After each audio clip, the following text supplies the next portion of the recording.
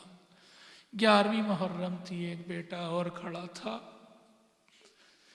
اس کے ہاتھ میں ہتھکڑی تھی، اس کے پاؤں میں بیڑی تھی، وہ نحیف و لاغر تھا، وہ بیمار تھا، اور جب اپنے باپ کے لاشے کے سامنے کھڑا تھا تو ایسی حالت میں لاشا تھا کہ لاشے پر سر بھی نہیں تھا۔ ایک بار اس نے نظر اٹھا کے دیکھا تو سر تو نیزے پہ بلند تھا، تھرانے لگا، کانپنے لگا، اپنی ذمہ داریوں کو سوچنے لگا کہ ایک بیٹے کی ذمہ داری ہوتی ہے کہ باپ کو کفن دے دے، باپ کو دفن کر دے۔ اتنی زور سے کانپے اور لرزے کسی اور موقع پر میں نے نہیں دیکھا، صرف اس موقع پر دیکھا کہ جناب زینب نے امام زین العابدین کو ڈھارس بندھائی اور کہا کہ اے سید سجاد، آخر میں کیا دیکھ رہی ہوں؟ میں دیکھ رہی ہوں کہ کہیں تمہاری روح نہ پرواز کر جائے، بس اتنا جملہ سننا تھا۔ اور جناب امام سجاد نے کہا، یہ پھوپھی اماں دیکھ نہیں رہی ہیں، انہوں نے اپنے کشتوں کو تو دفن کر دیا، مگر میرے باپ کا لاشا بے گور و کفن اس کربلا کے میدان میں پڑا ہے، کوئی دفن کرنے والا نہیں۔ یا حسین، یا حسین۔